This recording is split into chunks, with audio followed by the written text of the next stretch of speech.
Welcome back to another episode of Psychonaut Sessions, your home for all things psycho. This is your host, Daniel Muller. Today, we're going to take a look at a couple of gems here. So, we're going to go way back. I know I normally cover, or I like to cover, I cover all sorts of things, but one of my favorite things to cover is like mid 1980s black and white comics, especially anthologies, but today we're going to go back even further to the 70s.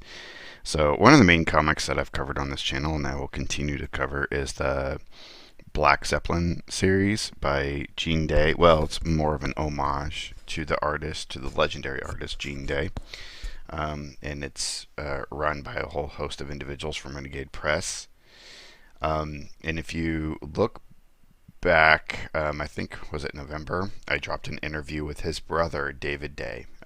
Tons of fun. David Day is a wonderful person. Gene Day, of course, passed away several years ago.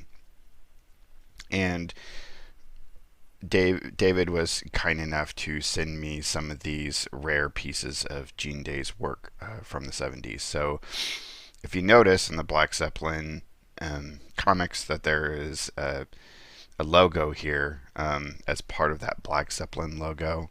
That logo comes from Gene's underground press, Shadow Press Undergrounds, which is where he most famously, if you're into the sort of independent books from the 70s and whatnot from Canada, Dark Fantasy was the big one, was the big like black and white fantasy anthology, really trying to take off from the whole sort of Dungeons and Dragons craze. Heavy metal was a large influence. It really hard to find those books, and really especially hard to find these. In fact, I don't think I've even found these on eBay or anywhere else. So I was really fortunate to receive a couple of copies of these from David Day. These are some of the other publications that Gene put out during the mid-1970s. Truly underground. I mean, these things are obviously just printed off and stapled together. And we're going to get some hints of some of the better, more interesting underground artists that we've seen from the 80s before, got a lot of their start here in these books, or especially this one. These are minis, by the way. I mean, if you get, this is like a regular size comic, so they are tiny, just little booklets that they just printed on their own. Which is great. So we're going to first take a look at Out of the Depths, which is kind of just a sci-fi anthology. So Gene had Dark Fantasy, which was more, of course, fantasy, sword and sorcery, dragons, magic, things like that. Out of the Depths was more not just sci-fi, but like horror, like Lovecraftian sort of Twilight Zone, Outer Limits kind of science fiction. And this is number 2. I don't know how many of these ever came out. I'm hoping to maybe circle back again with David someday and kind of get a little bit more history of this. Would be interesting. So here we do get a cover from Gene Day. Gene Day did, I think, the majority of the covers. So a lot of fun. We get this astronaut fellow here who is fighting against a bunch of monstrous beings. So let's dive in. 60 cents, ladies and gentlemen. 60 cents. Right off the bat, in the front cover insert, there is this image from Frank Sirocco. So we've seen a lot of Frank in the underground comic scene in the 70s and 80s, especially Imagine, Star Reach, big influence there. So Gene and Frank, and then of course also Dave Sim, who we'll see in here, Bill Barron and others, were all part of that sort of scene and helped out on each other's books and whatnot. So we just get a list of contributors here, a list of the stories. There's no room. It's a mini book. There's no room for any kind of editorial. 1975. Shadow Press. Another cool sci-fi image. So the first story is called Survivors. The stories, the actual writing is Conan Meredith, and David Mowry does the art. So it's, well, I was going to say it's kind of a basic sci-fi tale, but I mean, in a way it is, but it's got a fun spin to it. So this astronaut is out in a deep space flight and is returning home. And so he's been isolated from humanity. He's looking forward to coming back. It's been 6 months. He's not really getting any communications as he's coming in, but that's not unusual because of the weirdness of space. And sometimes communications falter, so he arrives. But it's an empty airfield. He doesn't understand what's going on. He starts walking around the city, and it's completely empty. It's all abandoned. So there's this ominous feeling, of course. He's walking around with his gun, trying to scope the place out, trying to see, what's going on. And he does have does some readings and starts taking a look at that there's like radiation everywhere, to the point where, I mean, it was obviously some kind of nuclear holocaust or something. And so he stands to reason that this radiation would have killed most people at this time. And then as he's kind of doing these readings and figuring out what to do, a hand comes and touches him, and of course we get some kind of weird, radiated, mutated aspect of humanity. So he knocks them away, and they start devouring a corpse. He shoots at them, kills them, but then even with them lying there, he has this weird hunger that starts coming up inside of him. He gets all famished, and he even opens them up and starts eating them himself. So we get this really cool set of panels by David Mowry where he's opening up their guts and starting to eat them out.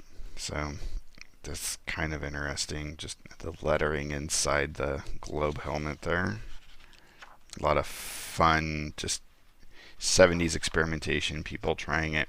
And of course, he finds out that it wasn't really a nuclear holocaust. It was some kind of weird,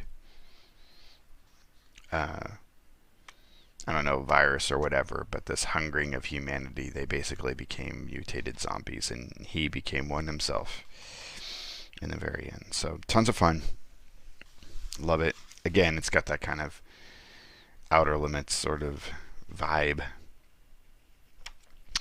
And the next piece, and that was very cartoony sort of way, and then we move right into a very realistic based set of artwork by Bill Barron.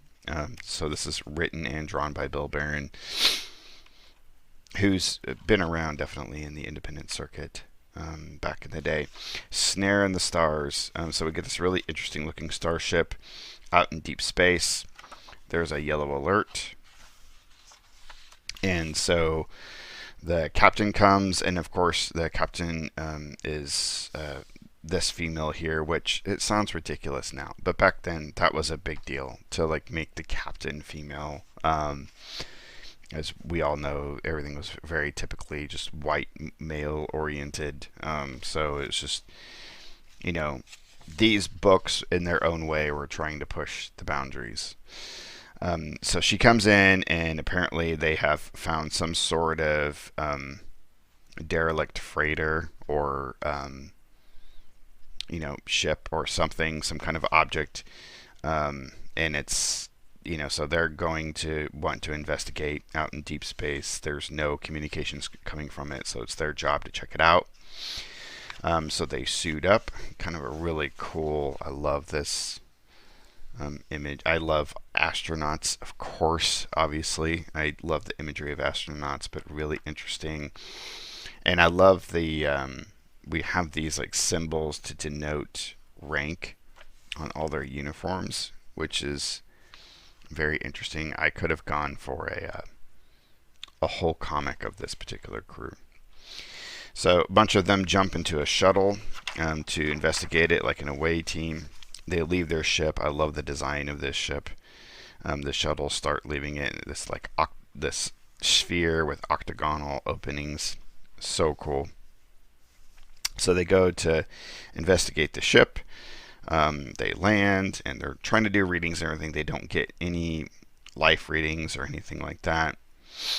And they start walking around on top of the ship, and they're like, well, according to the printouts and blueprints of this class, there should be a hatch right here, but there's no hatch. And start realizing that surface feels kind of like sticky, and before you know it, the whole surface, all the lines and creases go away, starts taking them over, grabbing onto them like quicksand, and they're sinking into the hull. So they're screaming out to their captain, whoa, bring the backup shuttle, and by the time that happens, they are sunk all the way into the hull. And so the backup shuttle's flying by, and then we've got eyes that pop out and some sort of appendage that reaches out and grabs the shuttle. And then before they know it, the main ship, this creature that was posing as a ship, reaches out and swallows them whole. So just some kind of space monster that eats ships. A lot of fun. Really well done here.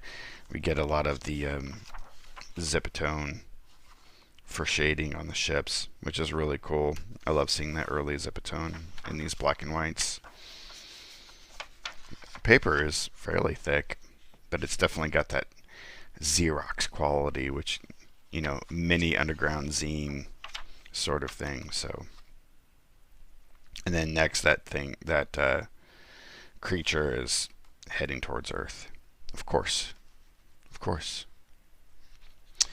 Reminds me of a Junji Ito book called Ramina that I just read.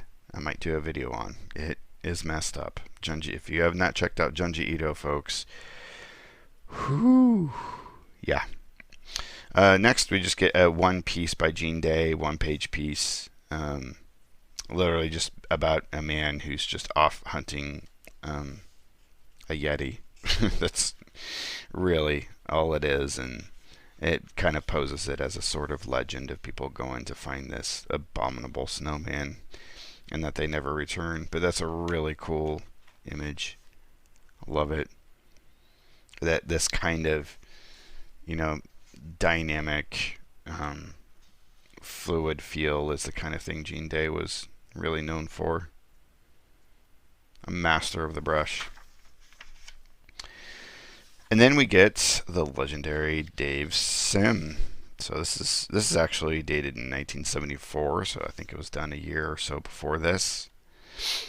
And we get this, and I've seen this in another Dave Sim piece, where he himself is narrating the story. So anyway, he's basically talking about so this is him. This is Dave himself. And he's narrating this story of this criminal who's going out to hide. He committed a crime, so he's going out to hide at a cabin out in the woods. He's just out in the wilderness, and he stumbles upon this cabin. It's not his. So he sneaks in, notices that there's nobody there, and then realizes he'll be safe, and decides to make himself at home.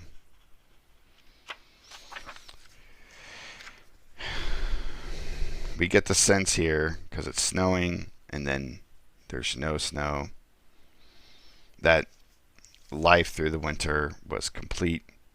And he's been here for several months and learned to basically fish, farm. He learned to repair things, and started growing old over time. So he's been here for years. And we can see here this progression as he's lying in the bed. He just whittles away after time. Even the place fell in. So we just get Dave Sim narrating this. In time, all that remained was more than a pile of rubble. In time, not even that. Then there came the sound of feet crunching through the scattered patches of freshly fallen snow, the baying of a dog. The silence was broken once more. And it's these two guys looking for the man. Damn it, that bastard got away. I think you're right, although it seems pretty damned unlikely after all. How far can someone run in 20 minutes? So it's really actually only been 20 minutes. And this guy went through a whole lifetime. Like, this cabin was this place out of space and time that slowed down time for him. Or sped it up. I'm not, however. So Dave Sim gives us a little wink here. Justice, corrupt judges and politicians, overeager cops and lawyers. For Jim, it was something a little more.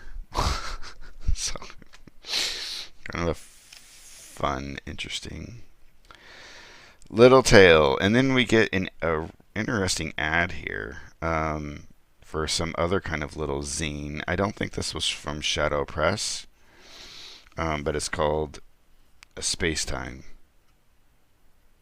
And not sure Gordon Lenzner was who to order from. It was a New York zine. So all kinds of fun. I mean, if I could get from the 70s and 80s, but especially the 70s, because the industry hadn't really kicked off that black and white boom yet. All the fun little like magazines and comics from that time period, and the undergrounds specifically. People just printing stuff off themselves. Get a pretty cool back cover here by Gene Day. Love it. You can see here that their binding was a little off in terms of when they cut this, so that's what I love about this sort of stuff. And the zine David Day sent me, that was really cool, was basically this set of Lewis Carroll poems. I'm a huge fan of Lewis Carroll and Alice in Wonderland, and he did some illustrations. So it's just a collection of the selected poems from Lewis Carroll, and he did a few illustrations. Just love that Mad Hatter. You can see here this lettering is pure. I mean, that's just pure marker. Look at that. Such cool stuff.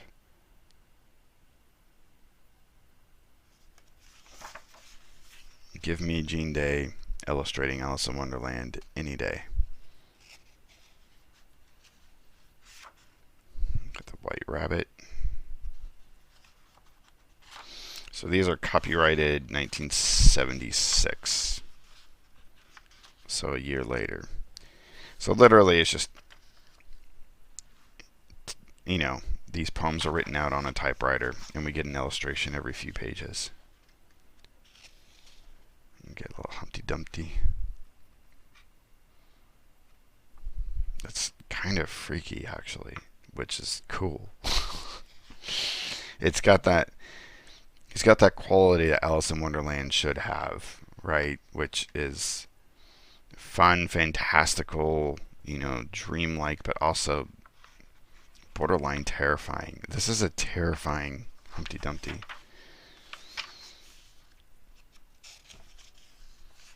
Oh, fun there. A long tail by Sir John Tenniel. A really interesting illustration of the walrus and the carpenter here. Devouring the oysters. Such a weird tale.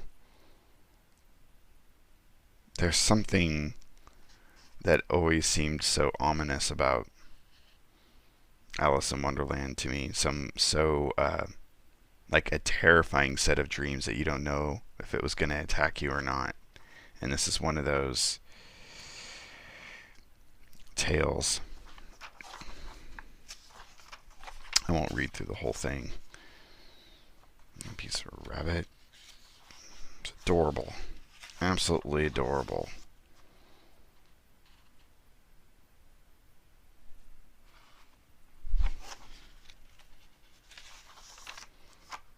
sitting on a gate.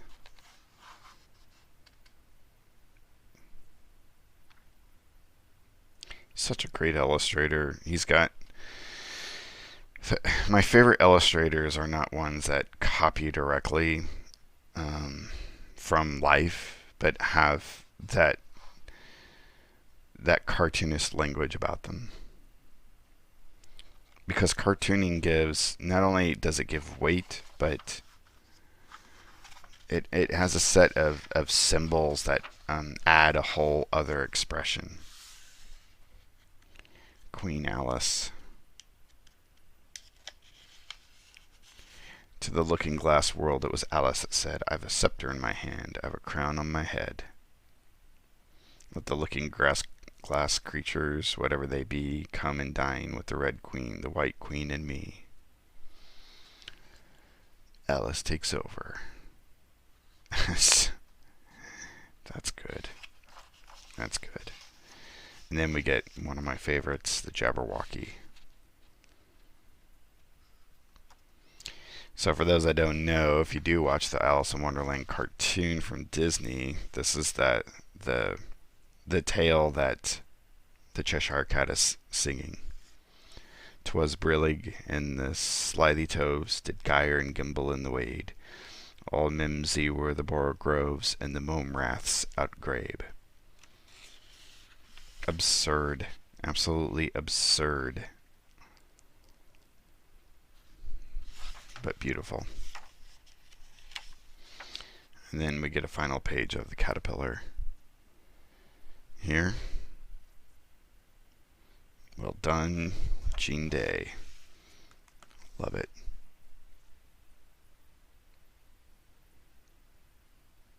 Queen Alice with the scepter in hand. She's just got this weird quality to her expression. Stoic, but just sad at the same time. Just what a gorgeous illustration. So anyway, I feel very lucky to have these in my possession. I hope to find more Shadow Press Undergrounds. If anybody out there knows where I can snag some copies for a somewhat reasonable price, that would be awesome, because I would love to have more of these in my collection. This is absolutely where it's at, ladies and gentlemen. So you all out there, stay safe, stay healthy, and keep it psycho.